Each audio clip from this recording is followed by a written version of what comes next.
Jangan lupa like, comment, and subscribe channel YouTube TVRI Bengkulu dan nyalakan lonceng notifikasinya.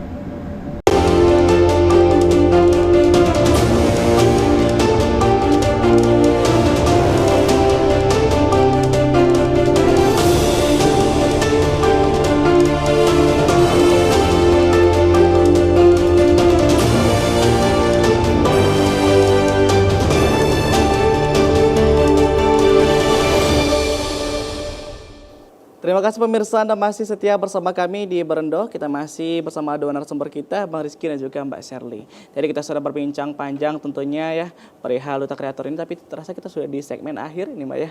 Ini kalau di segmen akhir ini mungkin pertanyaan-pertanyaan bagi anak muda itu untuk bisa ikut ajang seperti ini pasti butuh keberanian yang tinggi ini. Ini untuk meningkatkan rasa kepercayaan diri itu seperti apa? Karena mungkin banyak yang takut nih, takutlah nanti lihat kamera, takutlah nanti bertemu pesaing dari daerah lain, itu seperti apa? Oke, ini sebenarnya itu banyak juga ya ditanyakan. Jadi sebenarnya untuk masuk ke dunia digital itu nggak melulu di depan kamera ya Kak. Kita bisa juga jadi tim kreatifnya gitu untuk menuangkan ide-ide yang kita punya. Jadi sebenarnya yang dibutuhkan di sini tuh adalah kreativitas dan critical thinking gitu. Jadi sebenarnya ini ajang yang sangat tepat banget untuk adik-adik untuk mengembangkan kreativitas dan critical thinkingnya. Ini udah disediakan wadah nih, jadi jangan takut lagi, tetap percaya diri karena kita tuh unik dengan cara kita sendiri gitu. Jadi nggak akan ada yang sama dengan diri kita sendiri gitu. Jadi ini mungkin jangan ragu lagi nih untuk ikut Duta Kreator mumpung perpanjangan pendaftarannya masih ada gitu sampai tanggal 23 Maret ini gitu sih. Ini kalau kita perihal kreator, perihal digital ya, yang pasti ditakutkan oleh orang-orang saat mau membuat konten itu adalah netizen.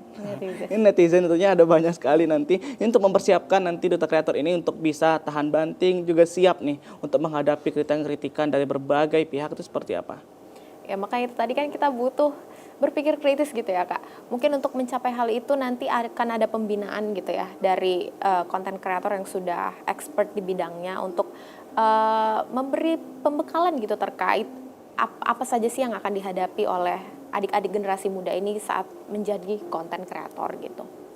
Ini Bang, bagaimana nanti cara program ini tentunya Bang untuk bisa berkembang dan juga sustain nih ke depannya? Karena ini kan baru memulai tentunya.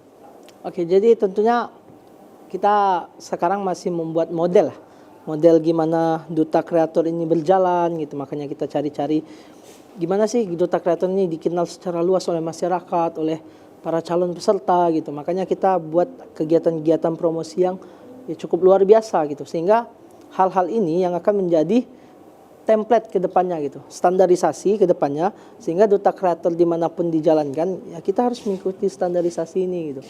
Ya ada roadshow-nya, misalnya ada konten-konten promosinya, ada figure talk-nya, kita bisa berbicara ke sponsor, ke media partner gitu. Kita bisa tampil-tampil di media seperti ini sehingga kita juga meminta dukungan-dukungan dari orang-orang besar gitu, yang punya nama yang cukup meyakinkan di masyarakat sehingga nantinya Duta Kreator ini bisa berjalan dengan orang-orang yang baru juga nantinya. Misalnya nanti setelah Duta Kreator Bengkulu ada para finalis yang udah menyandang gelar duta kan tentunya. Adik-adik ini akan kita coba libatkan juga gitu. Gimana cara mempromosikan lagi secara luas gitu. Inilah hasil karya anak Bengkulu gitu. Sehingga nanti waktu jalan di provinsi lain lihat, oh Duta Kreator ini dari Bengkulu loh, ini oleh orang-orangnya gitu. Sehingga mata orang itu tertuju ke Provinsi Bengkulu. Itu mimpi besar tim kita ya. Jadi memang kita ingin mengangkat Provinsi Bengkulu gitu. Yang sekarang katanya bumi merah putih juga ya. Udah kata Pak Gub kita itu bumi merah putih. Apapun itu terlepas dari perpolitikan itu semua memang murni ini niat dari anak-anak muda yang ingin Provinsi Bengkulu ini lebih bagus ke depannya, lebih maju karena ini tanah kelahiran kita gitu. Tentunya kita harus bangga gitu dengan provinsi kita sendiri gitu.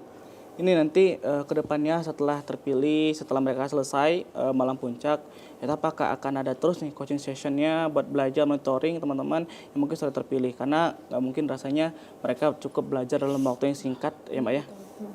Nih bagaimana Mbak? Ya nantinya setelah malam puncak gitu ya akan selalu ada fasilitasi dari panitia terkait coaching sessionnya karena ya kita nggak serta-merta melepas adik-adik itu untuk bergerak sendiri-sendiri gitu. Tetap akan ada nanti kelanjutan dari coaching session yang difasilitasi oleh panitia gitu. Mungkin terakhir Mbak, apa harapannya untuk kedepannya untuk anak muda dan juga untuk duta kreator ini? Harapannya sih anak muda bisa excited ya dengan kegiatan ini, karena kegiatan ini tuh baru dan juga tentunya akan bermanfaat dan seru sekali sih, dan sangat relate dengan kehidupan anak muda zaman sekarang gitu sih Kak. Harapannya sih anak muda akan excited dengan kegiatan ini.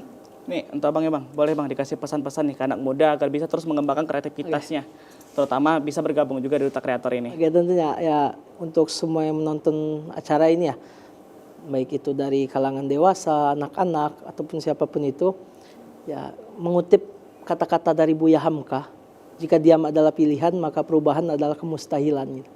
Karena berkaca dari kata-kata itu, maka untuk kita, terutama anak muda, teruslah bergerak gitu, buat segala inovasi, buat perubahan untuk bangsa ini. Gitu.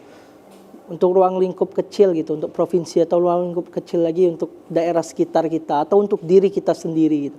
Jangan biarkan diri kita terlena gitu dengan kenyamanan, dengan zona nyaman gitu.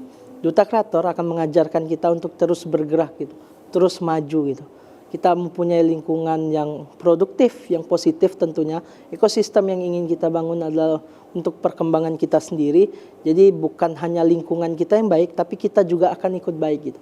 Kalau kata orang, kalau ingin harum itu berteman dengan penjual parfum, seperti itu. Jadi harapannya memang untuk adik-adik juga di luar sana yang masih ragu untuk Duta Kreator Bengkulu 2025 ini, silahkan daftar. Kita masih buka pendaftaran sampai tanggal 23 Maret.